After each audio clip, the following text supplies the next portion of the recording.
It all started in 2016. Emma was a 16-year-old girl who lived with her family in a lovely city of Knoxville, Tennessee. All the people who knew her described her as a very happy, friendly family girl who cared a lot about others. She was an honor student and also participated in the cheerleading team. Her career dream was to become a neonatal nurse since she liked taking care of babies. In her first year of high school, she met a boy named Riley. He was very popular since he played for the football team.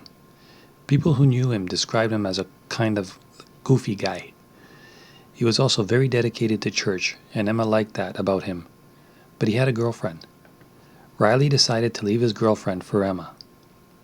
Emma and Riley were your gold standard high school couple. He was the football star, and she was his cheerleader. Emma's family and friends were worried that Riley wasn't taking her serious because he took his ex-girlfriend to prom while they were together. Emma didn't care about the situation. She didn't want anyone to get into their relationship. She was very independent and thought she could make her own decisions. Since then, there has been some tension between Riley and Emma's parents. Also, Riley was never interested in meeting Emma's friends. In fact, he tried to keep her away from them. Time passed and Riley ended up not letting Emma go out with her friends. Riley started to be very possessive and controlling in many ways. He controlled what she could and couldn't wear, and when Emma went to work, he went with her and stayed the whole shift, waiting for her to come out. Occasionally, he would blow up her phone asking where she was at, who she was with, and what she was doing. Over time, the relationship became too toxic. They were on and off for 2 years in high school. Finally, they both decided to break up. This made Emma very depressed. She left the cheerleading team and started picking fights with her parents. Her parents were surprised because Emma was never like that. She would also miss work, and Riley would still bug her and send her creepy messages saying, "You're dead to me. I'll check the obituary. F you." He even blackmailed her and said he would commit suicide if she didn't take him back. Emma's parents prohibited Riley from entering their house, and they took Emma's phone so she wouldn't have any contact with him. This didn't stop Riley from trying to talk to Emma. They started to date again, and he gave her an iPad to keep them talking. After a few months, Riley graduated from high school. Since Riley was 2 years older than Emma, he had to go to college, which was 30 minutes from the town where they lived. They both decided to continue their relationship at a distance. Obviously, Emma's parents did not agree. They were worried since they had a bad feeling about Riley. Even without their approval, they always found a way to keep in touch. Emma's parents were worried about their relationship, therefore they did not let her go out unless it was work or school. Apparently, not letting her go out began to work, but after all, things started going wrong again. Emma started seeing Riley upload stories to Snapchat with different girls from college. Emma was already tired of their problems, so she ended breaking up with him. This time it was for good. Emma's parents were very happy since it seemed that this time the breakup was serious. Riley did not take the breakup well at all, so he tried to commit suicide with a mixture of pills and alcohol, but survived. On November 18, Emma's high school football team won a very important game. Therefore, one of their friends decided to throw a party. Emma's parents decided to let her go, since everything was much more calm regarding Riley. At the party, Emma began to receive very strange messages from an unknown number, saying things like, "Get out of the house alone if you don't want me to hurt someone you love." Emma went outside with one of her friends and there was no one, so they forgot about it and went back to the party. Within minutes of entering, she received another message saying, "Don't you understand that I said go out alone?" Emma's friend got worried and asked her to call the police, but Emma didn't care, saying it was probably just a joke. Half an hour later, she received another message. "I am next to the house. It is a pity that suddenly you do not give importance to other people's lives." Emma talked to her friends and they decided to go out to see what was happening, and when they came out they saw that there was a boy lying in the bushes, face down. Guess who it was? That's right, Riley. Riley got up and began to act super confused. He said that someone had kidnapped him and left him lying on the floor. Nobody believed him but Emma. She started to get very sad, and she called one of her friends to take him home. That night, Emma fell asleep at the party. Once she woke up, she decided it was time to head home. On the way home, she saw that in her neighborhood there was a person dressed completely in black walking around her house. When she arrived home, she was alone.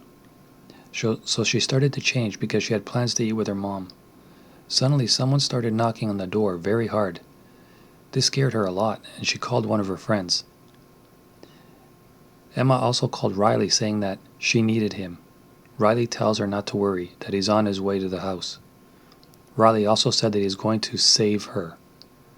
Emma's mother comes home and sees Emma and Riley talking, so she kicks him out of the house. November 20, 2016. Emma was very affected by everything that had happened, so her parents tried to calm her down and took her out to eat ice cream. They soon arrived home and said goodnight and went to sleep. During the night, Emma's father heard some very loud sounds, and he got up to check what it was. He went to check on Emma and her brother's room, and apparently everything was normal, so he went to sleep again. The next morning, November 21st, 2016, at about 6 a.m., Emma's mother gets up to start the day. She goes to Emma's room to wake her up and leave her clothes ready. When trying to wake her up, she grabs her leg and realizes that she is very cold. Emma does not react, which worries her mother. Emma's mom promptly calls 911. When the police arrived, they noticed that there was something on Emma's pillow that looked like vomit, but it was actually brain tissue.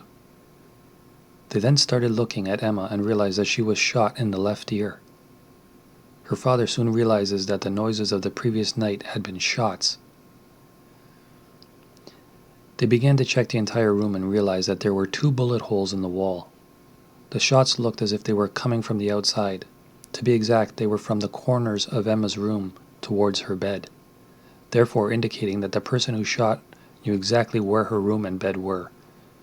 They began looking outside for further evidence and concluded that a 9mm pistol was used. Days later, Riley started posting a memorial about Emma, saying that he loved her and missed her. The police talked to all of Emma's friends and asked if they knew of anyone who would have wanted to hurt Emma. The friends all said yes and blamed Riley, saying he was like a stalker. 2 of Riley's friends, named Alex and Noah, told the detectives that Riley had recently shown them that he had a gun, that the gun belonged to his grandfather and was using it for protection. As a side note, Riley's grandfather had reported his gun missing. Therefore, Riley became the first suspect and the police brought him in for questioning. They noticed how strangely he was addressing Emma by the girl instead of her name. According to the detectives, he seemed emotionless, as if what had happened to Emma did not affect him. They asked him where he was the night that Emma was murdered and where his grandfather's gun was at. All he kept saying was that he knew nothing. Days passed by and Riley's friends invited him over to play video games. Before Riley arrived, the police hid wires and a camera to listen and record everything that was going to be said. Riley soon arrived and they all started talking about what happened to Emma. And Riley asked his friends for help.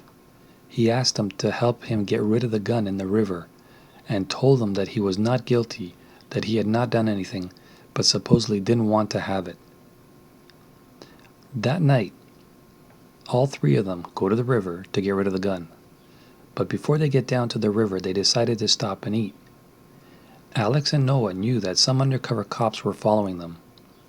They led them to the parking lot of the river, and Noah messages the police to come get him. The police came and arrested Riley.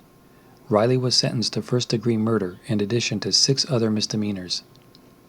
In his bag they found the gun, along with black clothing as described when Emma saw the strange person walking in the neighborhood. They assumed he was the person who knocked on her door that day. In May 2018, Riley was found guilty and sentenced to life in prison with the possibility of parole at age 51. Guys, gals, everything in between, if you like this video, please don't forget to subscribe, as I do post new videos daily. Hit that bell icon, you'll be notified each and every time I do make a new video. And if you did enjoy this video, please do leave a thumbs up as well. And let me know your comments in the comment section below also. What do you think about this case? As always, it's always sad, but could have so easily been avoided. But people like this just don't deserve to be on the earth. I'm talking about Riley. Peace and love, everybody. Peace and love. Stay strong. Stay healthy. Take care of yourselves and of each other. Mavakaga. Out.